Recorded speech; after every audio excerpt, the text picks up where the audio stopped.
रानी महल एक ऐसा नाम जो सदियों से राजस्थान की धरती पर कांपन पैदा करता था। इसकी दीवारों में राजाओं की शान और शौकत की कहानियां समाई थीं, लेकिन इन दीवारों में छिपे रहस्यों ने सदियों से लोगों को डराया था। महल की रानी, जिसकी खूबसूरती की चर्चा दूर दूर तक थी, अचानक एक रात गायब हो गई थी। उसके गायब होने के बाद से ही महल में अजीब अजीब घटनाएं होने लगी। रातों को रोने की आवाजें सुनाई देती, ठंडी हवाएं चलती और अदृश्य साए दिखाई देते। लोग कहते थे कि रानी का भूत महल में भटकता रहता है। द्वितीय अध्याय।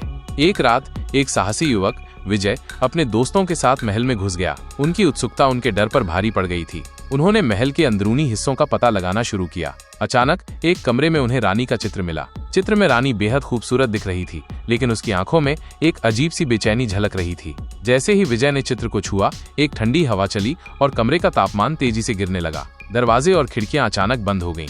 विजय और उसके दोस्तों की सांसें फूलने लगीं। तृतीय अध्याय। अचानक चित्र से एक अजीब सी आवाज निकली, बच जाओ, बच जाओ। विजय और उसके दोस्तों की आंखें फटी की फटी रह गईं। वे समझ गए थे कि वे खतरे में हैं। उन्होंने कमरे से निकलने की कोशिश की, लेकिन दरवाजा अब नहीं खुल रहा था। दीवारों पर अजीब अजीब आकृतियां बनने लगीं और हवा में एक अजीब सी गंध फैलने लगी। विजय के दोस्तों में से एक, रोहन, डर के मारे बेहोश हो गया। विजय और उसके दूसरे दोस्त अमित रोहन को उठाकर कमरे के कोने में ले गए। तभी एक अदृश्य शक्ति ने विजय को उठा लिया और उसे हवा में उछाल दिया। विजय बेहोश हो गया। जब उसे होश आया तो वो एक अजीब सी जगह पर था। चारों तरफ अंधेरा छाया हुआ था। वह एक तालाब के किनारे खड़ा था और तालाब में उसका प्रतिबिंब दिख रहा था, लेकिन उसका प्रतिबिंब नहीं था, बल्कि एक भयानक राक्षस का प्रतिबिंब था। विजय की आंखें चौड़ी हो गईं। उसने देखा कि राक्षस उसका गला दबा रहा है। विजय चिल्लाया, लेकिन उसकी आवाज किसी ने नहीं सुनी। वो संघर्ष करता रहा, लेकिन राक्षस की पकड़ से मुक्त नहीं हो सका। अचानक एक अजीब सी रोशनी दिखाई दी। रोशनी की ओर बढ़ते हुए विजय ने देखा कि एक महिला खड़ी है। महिला बेहद खूबसूरत थी, लेकिन उसकी आंखों में एक अजीब सी उदासी थी। महिला ने विजय की ओर हाथ बढ़ाया और बोली, मैं तुम्हारी मदद कर सकती हूँ, लेकिन इसके लिए तुम्हें सच जानना होगा। महिला कौन है? क्या वो रानी है? और वो विजय की मदद क्यों करना चाहती है? विजय और उसके दोस्तों की सांसें फूलने लगीं। कमरे में अचानक ठंडी हवा चलने लगी, जिससे उनके रोंगटे खड़े हो गए। चित्र में रानी की आंखें, जो पहले ही बेचैनी से भरी हुई थीं, अब खौफनाक ढंग से चमकने लगीं। ये चमक मानो जीवंत हो उठी हो, जैसे चित्र में कैद आत्मा ही उन्हें देख रही हो। अमित ने घबराते हुए कहा, यार लगता है कुछ गड़बड़ है, हमें यहाँ से निकलना चाहिए।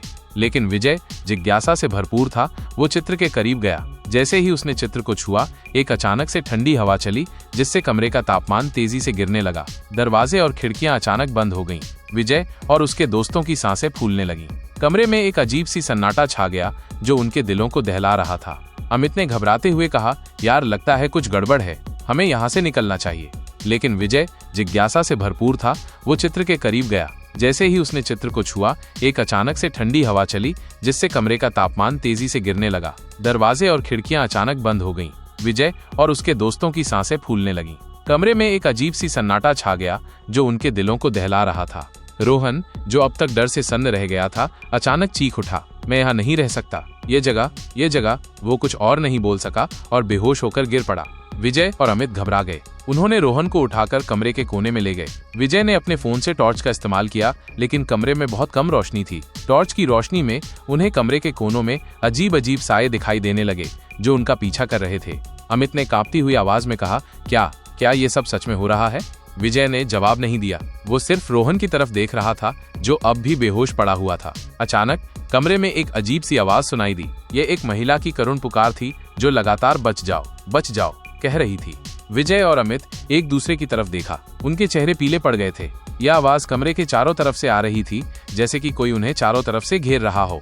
महिला की करुण पुकार लगातार बढ़ती जा रही थी। विजय और अमित सहमे हुए थे। उन्हें लगा कि ये आवाज सीधे उनके दिमाग में घुस रही है। अमित ने अपने कान बंद कर लिए, लेकिन आवाज उनकी आंखों के सामने भी दिखाई देने लगी। ये शब्दों की तरह नहीं, बल्कि चमकती हुई आकृतियों की तरह दिखाई दे रहे थे।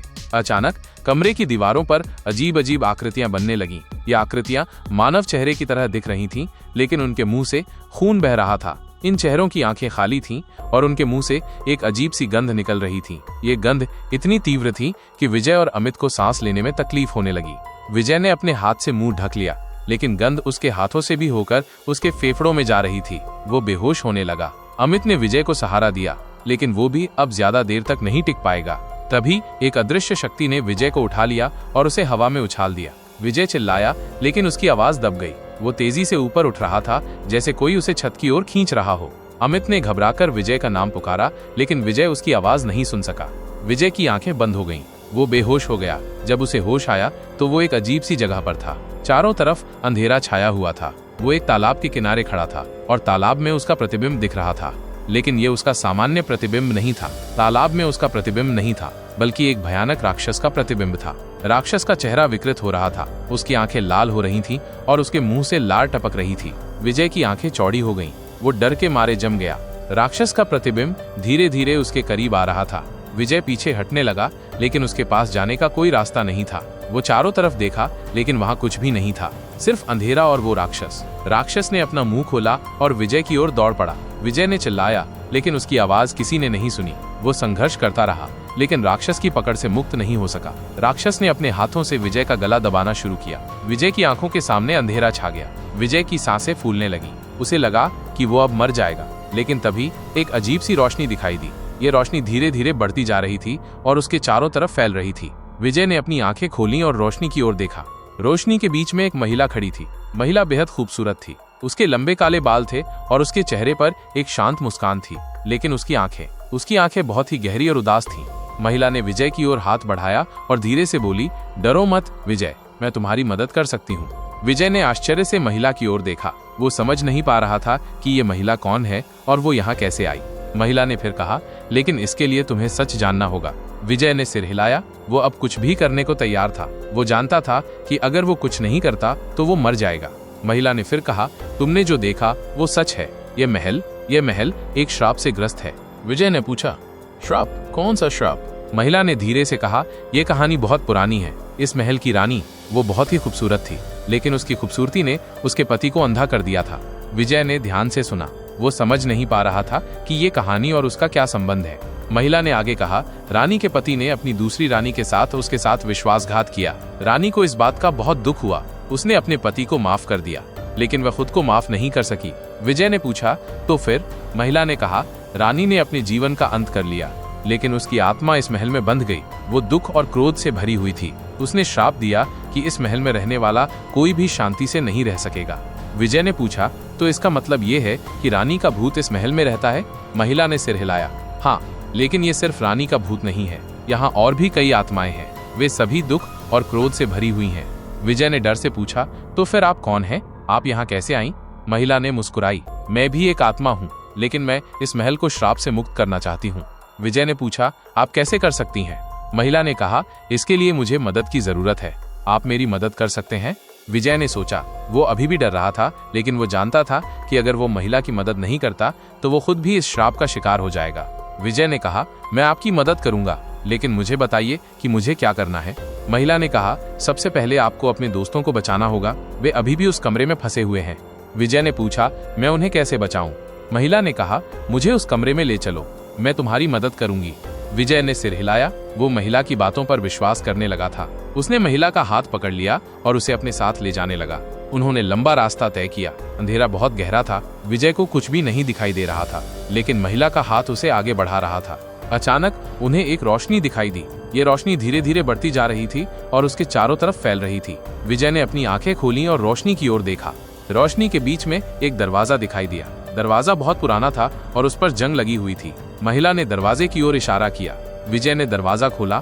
अंदर एक कमरा था। कमरा बहुत बड़ा था और उसमें बहुत सारे फर्नीचर रखे हुए थे, लेकिन कमरे में कोई नहीं था। विजय और महिला ने कमरे की तलाश की, लेकिन उन्हें कोई नहीं मिला। विजय ने निराशा से कहा, वे यहाँ नहीं हैं। महिला ने कहा, शांत रहो विजय, वे कहीं और होंगे। तभी उन्हें एक आवाज सुनाई दी।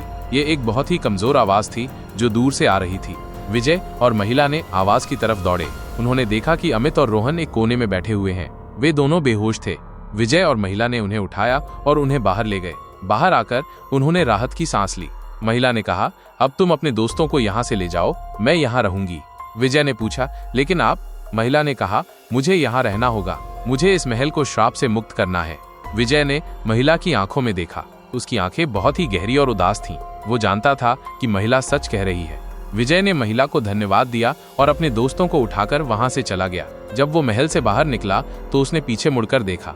महल अब भी वहां खड़ा था, लेकिन अब वो बहुत ही शांत लग रहा था। विजय ने अपने दोस्तों को घर ले गया। वे दोनों अब भी बेहोश थे। विजय ने उन्हें बिस्तर पर लिटा दिया और उनके पास बैठ गया। उसने सोचा कि क्या महिला सच में इस महल को श्राप से मुक्त कर पाएगी। उसे उम्मीद थी कि महिला सफल होगी, लेकिन वो ये भी जानता था कि वो कभी भी इस रात को नहीं भूल पाएगा। इस रात ने उसे बहुत कुछ सिखाया था। उसने सीखा था कि डर से नहीं बल्कि हिम्मत से जीना चाहिए। उसने सीखा था कि मदद की जरूरत पड़ने पर हमेशा दूसरों की मदद करनी चाहिए। वीडियो को लाइक और शेयर करके हमें सपोर्ट करें।